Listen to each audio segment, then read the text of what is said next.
बिस्मिल्लाहिर्रहमानिर्रहीम अस्सलामु अलैकुम। Welcome to Raza academy. Differential equation के कोर्स में मैं आपको वेलकम करता हूं। आज के लेक्चर में हम बात करेंगे नॉन होमोजीनियस डिफरेंशियल इक्वेशन के पर्टिकुलर सॉल्यूशन के बारे में कि हम उनको कैसे फाइंड कर सकते हैं। तो इसके लिए हम मेथड ऑफ अनडिटरमिन्ड कोएफिशिएंट को यूज़ करेंगे। इसमें तीन मेथड हैं, ठीक है। और नॉन होमोजीनियस की ये फॉर्म आपको सामने दी गई है। ये नॉन होमोजीनियस डिफरेंशियल इक्वेशन है nth ऑर्डर की, और इसकी इक्वेशन की राइट साइड पे फंक्शन ऑफ एक्स है, यानी कि जी एफ एक्स ये जो लिखा हुआ है। तो फर्स्ट अप्रोच क्या है? Superposition approach. सेकंड है एनिलेटर अप्रोच, और थर्ड है वेरिएशन ऑफ पैरामीटर अप्रोच। आज हम बात कर लेते हैं सुपरपोजिशन अप्रोच के बारे में। सबसे पहले आपने क्या करना है, इसमें कुछ स्टेप्स हैं उनको आपने देखना है, क्योंकि ये हर एक फंक्शन पे आप इस अप्रोच को यूज़ नहीं कर सकते, इस मेथड को आप यूज़ नहीं कर सकते। तो इसमें कुछ ख़ास फंक्शन होंगे जी ऑफ एक्स के, जो इक्वेशन के राइट साइड पे वो कुछ ख़ास फंक्शन है। अगर उस तरह के फंक्शन हो या उनका कोई भी कम्बिनेशन हो तो हम तब इनको यूज़ कर सकते हैं। और दूसरी बात यह है कि ये जो सुपरपोजिशन अप्रोच है, इसमें आपके कोफिशिएंट जो है ना, जो भी डिफरेंशियल इक्वेशन हो आपकी, वो कांस्टेंट होनी चाहिए। यानी कि constant non homogeneous differential equation जो है, उसके लिए हम सुपरपोजिशन अप्रोच को यूज़ कर सकते हैं। फिर आपने जी एफ एक्स को देख के उस लिहाज से आपने अज्यूम करना है कि हमारा जो पर्टिकुलर इंटीग्रल या पर्टिकुलर सोल्यूशन होगा वो इस तरह का हो सकता है, ठीक है। फिर आपने क्या करना है, वो जो जी एफ एक्स है उससे जो हमने सोल्यूशन अज्यूम किया होगा, उसको हम जो भी डिफरेंशियल इक्वेशन होगी उसमें हम सब्स्टिट्यूट कर देंगे। फिर हम सिंप्लीफाई करेंगे और एंड पे हम जो कोफिशिएंट होंगे वो एक दूसरे के इक्वेट करेंगे, और वहाँ से हम फिर पर्टिकुलर इंटीग्रल या पर्टिकुलर सॉल्यूशन को फाइंड कर लेंगे, ठीक है। यही चीज़ें, यही 6 स्टेप्स में यही चीज़ बताई गई है। तो ये कुछ फंक्शन है, अगर ये दिए गए हों तो हम पर्टिकुलर इंटीग्रल को कैसे अज्यूम करेंगे। जैसे आपके पास अगर कोई एक कांस्टेंट दिया हो 1 2 3 4 5, तो उसके लिए हम अज्यूम करते हैं ए को, यानी कि जो पर्टिकुलर सोल्यूशन होगा हम अज्यूम करेंगे कि वो ए की इक्वल है। इसी तरह अगर कोई ये 5x + 7 या इस तरह की कोई भी एक्सप्रेशन दिया होगा, तो उसके लिए हम अज्यूम करेंगे कि जो हमारा पर्टिकुलर इंटीग्रल है वो ax + b है। और ये जी एफ एक्स जो दिया होगा उस लिहाज से आपने इनको देखना है, ठीक है। जी एफ एक्स अगर 5x + 7 दिया हुआ है या 6x + 8 या इस तरह का कोई फंक्शन है, तो हम ax + b अज्यूम करेंगे कि ये हमारा पर्टिकुलर इंटीग्रल है। अगर कोई स्क्वायर फंक्शन आ जाता है, जैसे ये 3x² - 2 है, तो इसके लिए हम पर्टिकुलर इंटीग्रल जो है वो सपोज करेंगे वो ये वाला होगा, ठीक है। इसी तरह ये नीचे आपके सामने कुछ नज़र आ रहे हैं। अगर sin 4x है तो उसके लिए हम क्या अज्यूम करेंगे, a cos 4x + b sin 4x। अभी ये जो देखें, इसमें sin 4x था तो इस वजह से ये आर्गूमेंट में भी 4x आया। अगर इधर 3x होता तो हम a cos 3x + b sin 3x इस तरह करके लिखते, ठीक है। सेम cos 4x के लिए है। इसी तरह e⁵ है तो उसके लिए हम सपोज ये करेंगे इस तरह का फंक्शन। आगे नीचे इनका कोई कम्बिनेशन हो तो उसको भी देख लें, उसको हम इस तरह सपोज करते जाएंगे। ये आपके सामने ये कुछ फंक्शन दिए गए हैं, ये आप देख लें, ठीक है। तो नीचे वो यही बात कर रहा है कि अगर आपका इनपुट फंक्शन जो है वो किसी सम में हो, जैसे अगर हमारा इनपुट फंक्शन हो x + 3 e⁵ ये हो, या इस तरह का कोई कम्बिनेशन हो, या इस तरह भी हो सकता है कि x + 3 + e⁵ ये अभी देखें, ये दो फंक्शन है, एक x + 3 का फंक्शन है, एक e⁵ का ये अलग-अलग फंक्शन है। तो हम क्या करेंगे, हम इनका जो कम्बिनेशन अज्यूम करेंगे, जो पर्टिकुलर सॉल्यूशन अज्यूम करेंगे, वो भी हम इनकी कम्बिनेशन में कर लेंगे, ठीक है। यही चीज़ नीचे वही बता रहा है कि the input function G F X consist of a sum of n terms of kind listed in the above table. यानी कि आपका जो जी एफ एक्स है वो ये भी हो सकता है, जैसे इसको हम x + 3 को g(x1) कह सकते हैं, और ये जो e⁵ है इसको हम g(x2) अज्यूम कर लेते हैं। तो ये हमारे पास कोई से दो सोल्यूशन हो सकते हैं, लेकिन यहाँ उसने m टर्म का, तो ये m टर्म्स तक इसकी फंक्शन हो सकते हैं। तो इनका सोल्यूशन भी हम इसी तरह करेंगे, yp1 + yp2 up to ypm करेंगे, ठीक है। तो इसका जो सोल्यूशन होगा वो क्या होगा, वो आप इनकी तमाम की लीनियर कम्बिनेशन देखेंगे, ठीक है। जैसे हमने सुपरपोजिशन अप्रोच फॉर किया था नॉन होमोजीनियस डिफरेंशियल इक्वेशन, तो उसमें हमने क्या कहा था कि अगर कोई भी हमारे पर्टिकुलर सोल्यूशन है किसी भी डिफरेंशियल इक्वेशन के, तो उनका कम्बिनेशन भी सोल्यूशन होगा। तो यही चीज़ इसमें बता रहा है कि अगर हमारे पास मुख्तलिफ फंक्शन है जो इक्वेशन के राइट साइड वाले जी ऑफ एक्स हैं उनके 2-3 जो है ना वो पर्टिकुलर सोल्यूशन है, तो उनका कम्बिनेशन भी सोल्यूशन होगा। तभी हम एक एग्जांपल देख लेते हैं, वहाँ से आपको अच्छे से समझ आ जाएगी। एग्जांपल है y double dash plus 4y dash minus 2y equal to 2x square minus 3x plus 6। तो ये आपकी नॉन होमोजीनियस डिफरेंशियल इक्वेशन है, इसका हमने सोल्यूशन फाइंड करना है। तो नॉन होमोजीनियस डिफरेंशियल इक्वेशन का जब भी आप जनरल सोल्यूशन फाइंड करते हैं तो वो किसकी इक्वल होता है, particular solution plus complementary function.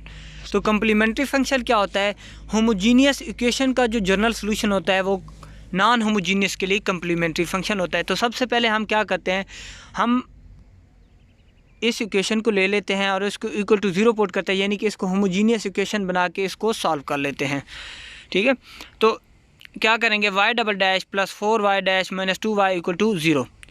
तो हमने ये होमोजीनियस इक्वेशन पिछले लेक्चर में पढ़ी थी कि उनका हम सोल्यूशन कैसे फाइंड कर सकते हैं। सेम वही प्रोसीजर अप्लाई करेंगे। सबसे पहले हम सपोज करेंगे कि y equal E raise to power mx is solution, ये हमारा एक सोल्यूशन है। तो हमने इसको 2 टाइम्स डिफरेंशिएट करके ओरिजिनल इक्वेशन में पुट कर देना है। ओरिजिनल इक्वेशन में पुट करके इसको थोड़ा सा सिंप्लीफाई करेंगे तो हमारे पास एक्सिलरी इक्वेशन आ जाएगी, जो कि ये वाली है। ये आपकी एक्सिलरी इक्वेशन है, इसको आपने सॉल्व कर लेना है। फैक्टराइजेशन से भी कर सकते हैं, अगर फैक्टर नहीं बन रहा है तो आप इस पर क्वाड्रेटिक फार्मूला अप्लाई कर दें। क्वाड्रेटिक फार्मूला अप्लाई किया हुआ है इधर, यहाँ से आपके पास m की वैल्यू आएगी m इक्वल -2 प्लस माइनस √6। आपको नज़र आ रहा है कि ये जो रूट्स हैं हमारे पास ये रियल हैं और डिस्टिंक्ट हैं। ठीक है, एक आपका सोल्यूशन है 2 माइनस √6, एक ये है और दूसरा है -2 प्लस √6। ये 2 सोल्यूशन है, रियल और डिस्टिंक्ट है। तो हमारे पास जो कम्प्लीमेंट्री फंक्शन आएगा वो क्या आएगा, y equal c1 E raise to power minus, अगर इसमें कॉमन ले लें, इसमें से माइनस कॉमन लें तो ये क्या आ जाएगा, अगर इसमें से हम माइनस कॉमन लें, सॉरी एक मिनट, माइनस कॉमन लें तो ये क्या हो जाएगा, ये आएगा माइनस इंटू 2 प्लस √6। तो ये आ जाएगा plus c2 E raise to power -2 plus 6, ये वाला। ठीक है, √6x। तो ये हमारा कम्प्लीमेंट्री फंक्शन आ गया। अभी हमने देखना है कि हमारा पर्टिकुलर सोल्यूशन जो है वो क्या होगा। आपको g ऑफ x नज़र आ रहा था कि g ऑफ x हमारे पास क्या था, जो इक्वेशन के राइट साइड पे है वो है 2x square minus 3x plus 6। तो अभी हमने ऊपर कुछ फंक्शन देखे थे क्या, जिनसे हम देख के सोल्यूशन को अज्यूम करते थे कि हमारा पर्टिकुलर सोल्यूशन इस तरह का होगा। तो इस फंक्शन को आपको देखें तो ये बिल्कुल क्वाड्रेटिक इक्वेशन नहीं बन रही। तो क्वाड्रेटिक के लिए हमने जो पर्टिकुलर सोल्यूशन एज्यूम करना है वो ये वाला है। ठीक है, yp equal ax square plus bx plus c। और ये भी आपने याद रखना है कि ये जो सुपरपोजिशन अप्रोच है ये आपकी उन डिफरेंशियल इक्वेशन पे आप इस मेथड को अप्लाई कर सकते हैं जिनके कोफिशिएंट आपके कांस्टेंट हों। ठीक है, अगर ये हमारा सोल्यूशन है तो हम सिंपल क्या करेंगे, ये सेकंड ऑर्डर की डिफरेंशियल इक्वेशन है तो 2 टाइम्स इसको डिफरेंशिएट करेंगे। फर्स्ट टाइम डिफरेंशिएट करेंगे तो क्या आ जाएगा, ये x स्क्वायर है तो x स्क्वायर का डेरिवेटिव क्या होता है, 2x होता है। तो 2x यानी कि 2ax, क्योंकि a तो कांस्टेंट है, प्लस bx का डेरिवेटिव b होता है तो वो आ जाएगा। सेकंड टाइम डिफरेंशिएट करेंगे तो हमारे पास yp डबल डैश आ जाएगा 2a। ठीक है, अभी आपने ये जो 2 सोल्यूशन हमने फाइंड किए हैं ये आप ओरिजिनल इक्वेशन में सोल्यूशन क्या गया, ये जो 2 हमने डेरिवेटिव फाइंड किए हैं सोल्यूशन के, इसको ओरिजिनल डिफरेंशियल इक्वेशन में पुट कर देंगे।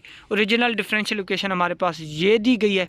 ठीक है, तो इसकी ये जो लेफ़्ट साइड है ना, इसमें आपने इन सोल्यूशन को पुट करना है। इनको सोल्यूशन को पुट करेंगे, yp डबल डैश की जगह क्या आ जाएगा, 2a आ जाएगा प्लस 4p डैश, इसका क्या है, इसकी जगह आपने ये वाली वैल्यू पुट कर देनी 2ax प्लस b, इसको पुट कर देना है।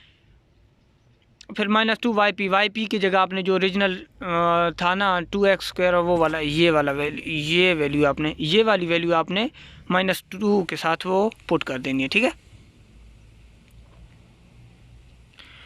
फिर आपने क्या करना है, इनको थोड़ा सा सिंप्लीफाई करना है।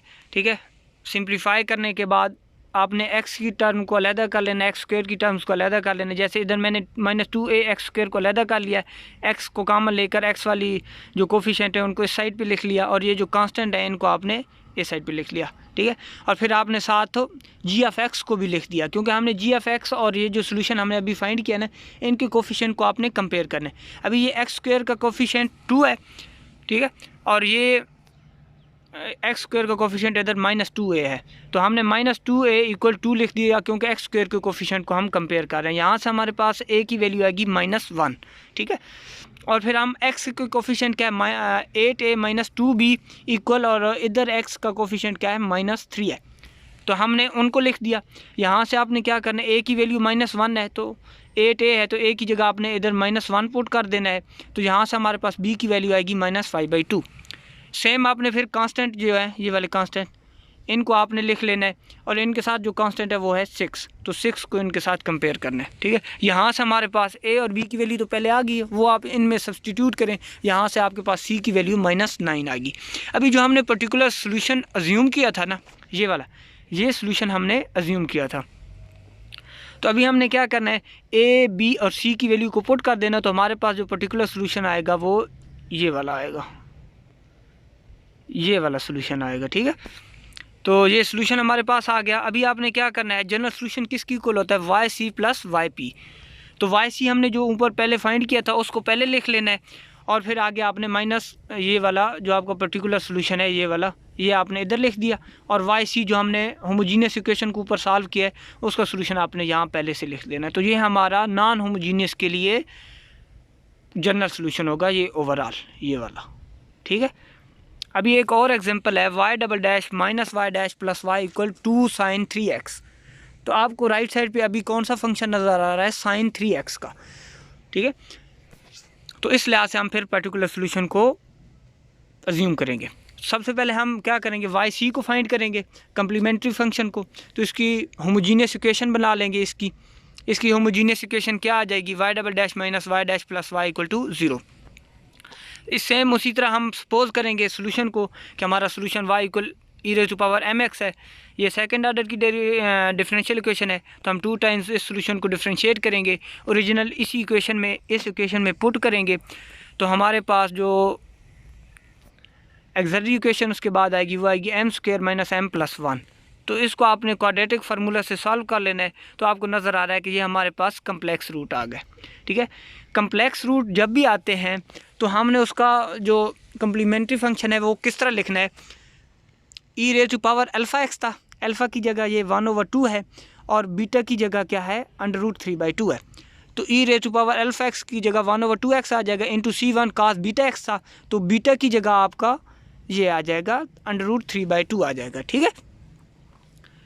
तो ये हमारा क्या आ जाएगा, कम्प्लीमेंट्री फंक्शन आ जाएगा। अभी हमारे पास हमने क्या करना है, अभी हमने वाई पी फाइंड करना है। वाई पी से ना आपको पता है कि जी एफ एक्स किसके इक्वल आ रहा था, 2 sin 3x का, तो जब भी sin 3x या cos 3x या इस तरह का कोई फार्मूला आता है तो उसके लिए हम जो अज्यूम करते हैं अपना पर्टिकुलर सोल्यूशन, वो हम करते हैं a cos 3x plus b sin 3x, ठीक है। अगर इधर cos होता है ना cos 3x, फिर भी हम यही सपोज करते, यही वाला, ठीक है, यही वाला पर्टिकुलर सोल्यूशन हम सपोज करते अगर हमारा इधर यहाँ जो है cos 3x आता था, ठीक है। अभी आपने सिंपल क्या करना है, ये सेकंड ऑर्डर की डिफरेंशियल इक्वेशन है, तो हम 2 टाइम्स इसी को डिफरेंशिएट करेंगे। cos 3x का डेरिवेटिव क्या होता है, -3 sin x होता है, sin 3x यानी कि -sin 3x, तो a तो कांस्टेंट है, ये साथ आ जाएगा, तो -3 एक sin 3x आ जाएगा।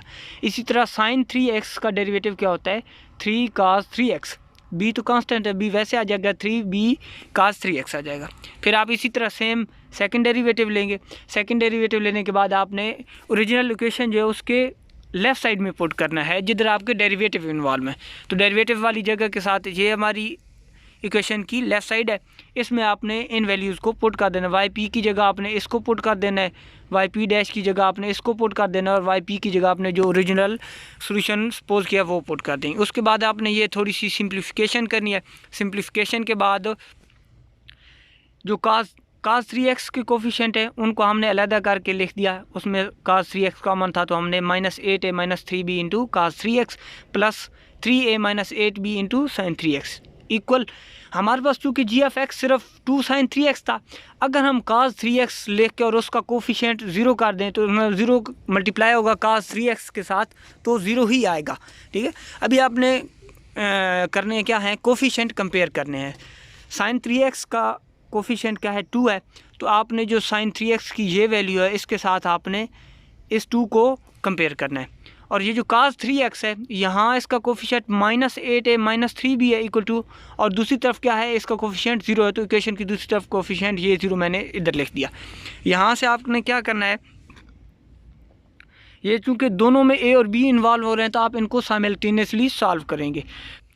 तो हम क्या करते हैं कि ये जो फर्स्ट इक्वेशन है, ये वाली जो इक्वेशन है इसको आप 3 से मल्टीप्लाई करें, और ये जो सेकंड इक्वेशन है इसको आप -8 से मल्टीप्लाई करें। तो हमारे पास ये जो a के कोफिशिएंट है दोनों इक्वेशन के ये बराबर हो जाएंगे, यहाँ से ये कैंसिल हो जाएंगे, हमारे पास b की वैल्यू आएगी। तो जब हम 3 से मल्टीप्लाई करेंगे फर्स्ट इक्वेशन को तो मेरे पास क्या आ जाएगा, -24a - 9b = 0। और जब हम नीचे वाली इक्वेशन 2 को -8 से मल्टीप्लाई करेंगे तो -8 3 24 -24a और माइनस प्लस 64b। तो हम क्या करेंगे, दोनों इक्वेशन ये सब्ट्रैक्ट करेंगे फर्स्ट को सेकंड से, तो हमारे पास b की वैल्यू आएगी। ये जो b के साथ वाला कोफिशिएंट है ये -73 है, क्योंकि -64 - 9b किसके इक्वल आता है, -73b के आता है, ठीक है। और ये -8 जो है जब 2 के साथ मल्टीप्लाई हुआ था तो यहाँ जो इक्वेशन के राइट साइड पे सेकंड वाली के इधर जो आया है ये आपका आया है -16 आया है। जब इसको सब्ट्रैक्ट करेंगे तो ये प्लस का 16 बन जाएगा, तो यहाँ से हमारे पास b की वैल्यू आ जाएगी -16/73, ठीक है।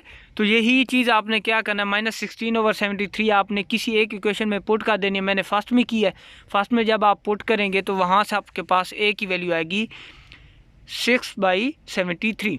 तो हमने जो पर्टिकुलर सोल्यूशन अज्यूम किया था वो क्या था, ये वाला था, yp = a cos 3x + b sin 3x।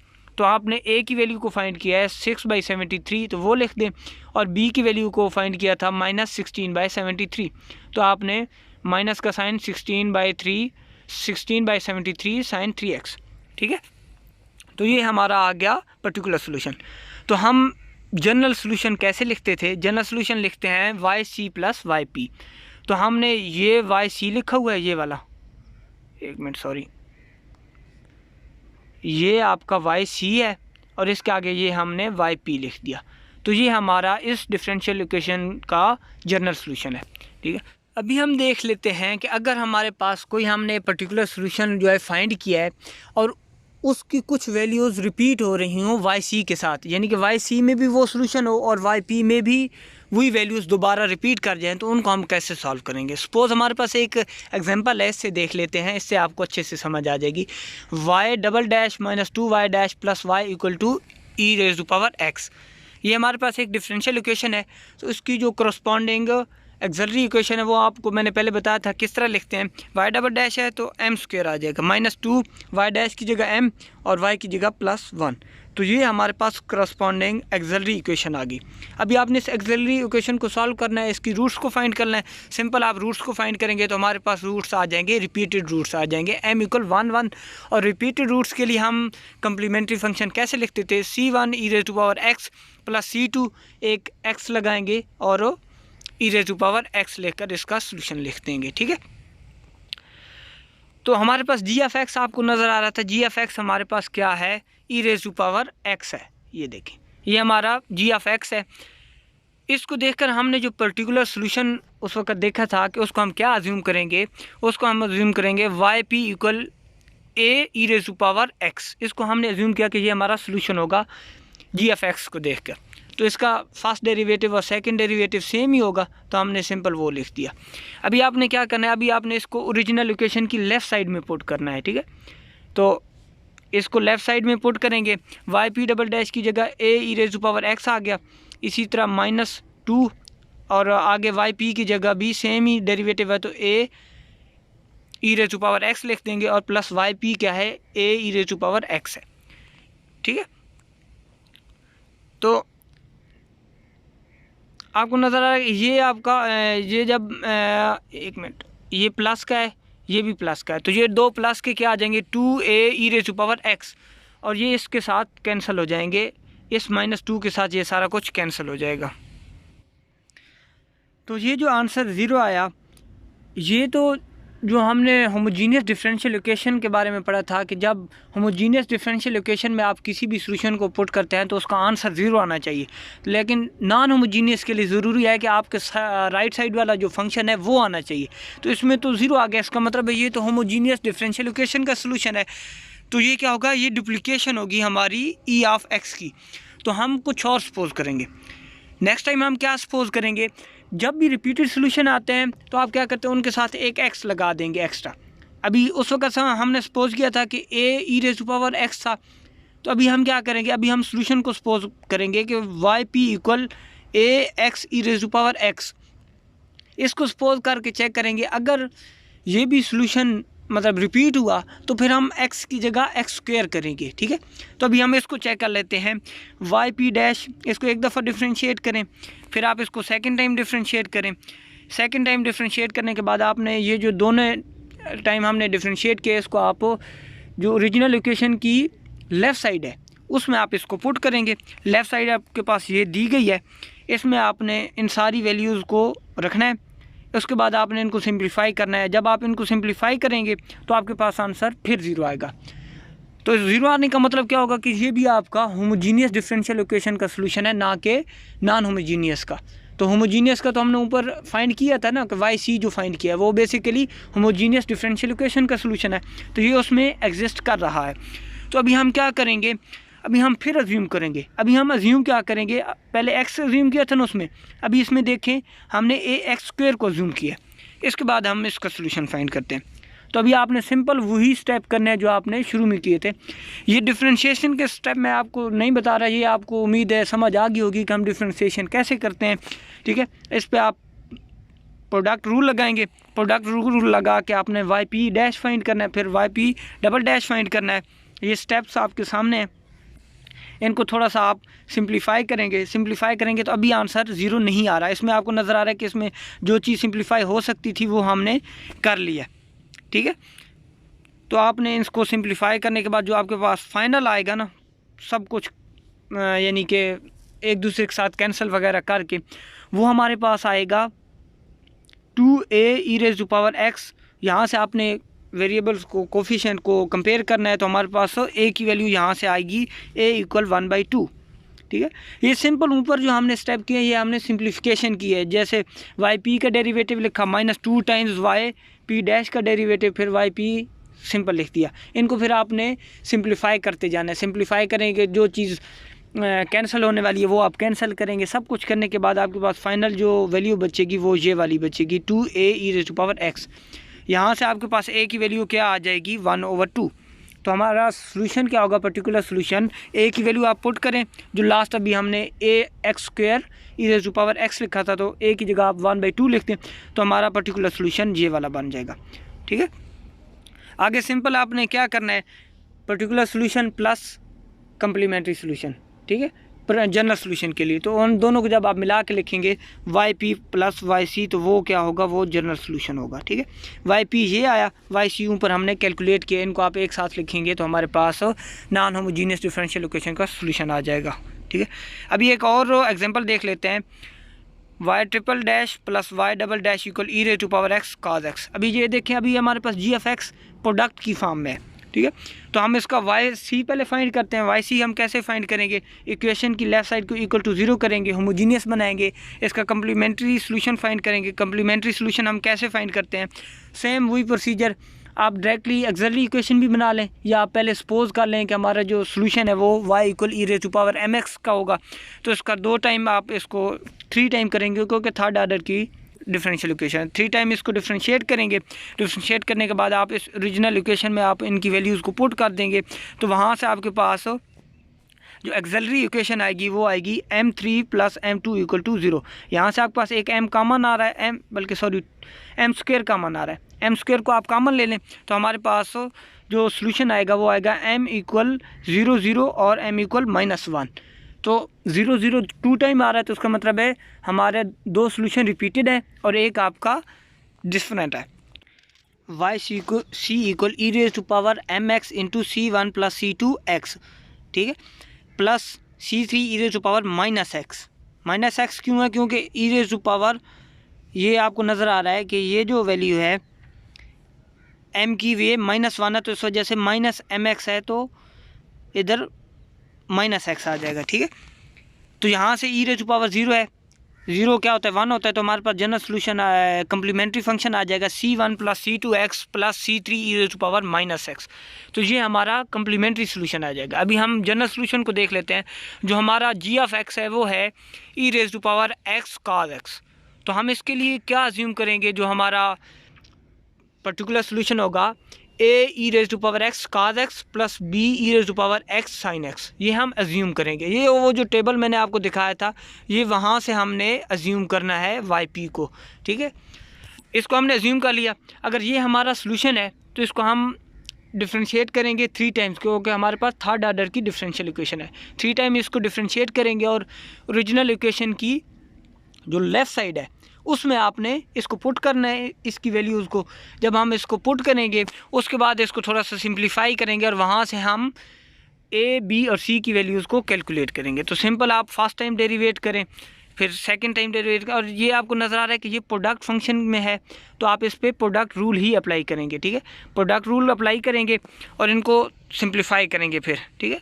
तो ये हमारे पास ये थर्ड ऑर्डर डेरिवेटिव ये आ गया। ये सारा को ये सिंप्लीफिकेशन आप देख लीजिएगा, ठीक है। और उसके बाद आपने ओरिजिनल इक्वेशन हमारे पास क्या थी, yp triple dash plus yp double dash और फिर इक्वल टू आगे e⁻ था ना, तो हमने लेफ़्ट साइड को लेना है और उसमें आपने इस सोल्यूशन को, इस सोल्यूशन जो है इनके डेरिवेटिव्स को इसमें पुट कर देना है। इनको पुट करेंगे, पुट करने के बाद आप इनको थोड़ा सा सिंप्लीफाई करेंगे। सिंप्लीफाई करने के बाद आपने क्या करना है, sin x और cos x ये जो है इनकी वैल्यूज़ को आपने अलग-अलग, जो चीज़ कॉमन आ सकती है वहाँ से आपने कॉमन ले लेना है। तो हमारे पास जो फाइनल इक्वेशन आएगी वो कौन सी आएगी, वो आएगी ये वाली। एक मिनट इसको कर लेते हैं, ये वाला, ये जो वैल्यू है ना ये हमारी ये आ जाएगी सिंप्लीफाइड फॉर्म में। अभी आपने क्या करना है, अभी आपने जो कोफिशिएंट्स हैं उनको आपने कंपेयर करना है। इसमें आपको नज़र आ रहा है कि जो हमारी इक्वेशन की राइट साइड पे थी वो तो सिर्फ e⁻x cos x था, उसमें sin x तो था ही नहीं। तो हम sin x को इस साइड पे 0 अज्यूम करेंगे कि sin x e⁻x sin x हमारा 0 है। तो आपने क्या करना है, सिंपल e⁻x sin x के जो कोफिशिएंट है -4a -2b इनको इक्वल टू 0 इक्वेट करना है। तो ये मैंने इनको इक्वल टू 0 इक्वेट कर दिया। अभी हमारे पास सेकंड क्या है, e⁻x cos x के कोफिशिएंट क्या है 4b - 2 है, तो ये मैंने लिख दिया। और आगे e⁻x cos x इसका कोफिशिएंट क्या है 1 है, तो इस वजह से मैंने इनको 4b - 2a = 1 लिख दिया। अभी आपने साइमल्टेनियसली सॉल्व करना है। अगर हम इन दोनों इक्वेशन को ऐड कर दें तो हमारे पास a एलिमिनेट हो जाएगा और यहाँ से हमारे पास b की वैल्यू आ जाएगी। b की वैल्यू यहाँ से हमारे पास क्या आएगी 1/5। तो आपने सिंपल किसी एक इक्वेशन में आपने ये जो b की वैल्यू है इसको आपने पुट कर देना है। किसी एक में आप a में भी पुट कर, इसमें पुट करें या इसमें पुट करें, जिसमें आपका दिल है उसमें आप पुट कर दें। यहाँ से आपके पास a की वैल्यू क्या आ जाएगी सिंप्लीफाई होके -1/10।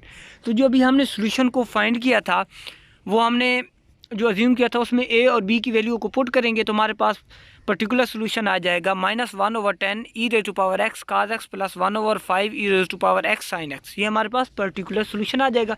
तो नॉन होमोजीनियस का जनरल सोल्यूशन हम कैसे लिखते हैं, yc + yp। तो yc हमने शुरू में फाइंड किया था c1 + c2x + c3 e⁻⁻x और फिर आगे आपने yp लिख देना है -1/10 e⁻x cos x + 1/5 e⁻x sin x। तो ये हमारा जनरल सोल्यूशन आ जाएगा इस डिफरेंशियल इक्वेशन का। तो उम्मीद है दोस्तों ये वीडियो आपको अच्छी लगी होगी। अगर कहीं भी किसी भी टॉपिक की समझ नहीं आती या किसी भी कंसेप्ट की समझ नहीं आती, आप नीचे कमेंट सेक्शन में मेरे से पूछ सकते हैं या मुझे ईमेल कर सकते हैं। तो इंशाल्लाह मैं आपकी वो क्वेरी को रिजॉल्व करूँगा। तो तब तक खुदा हाफिज़।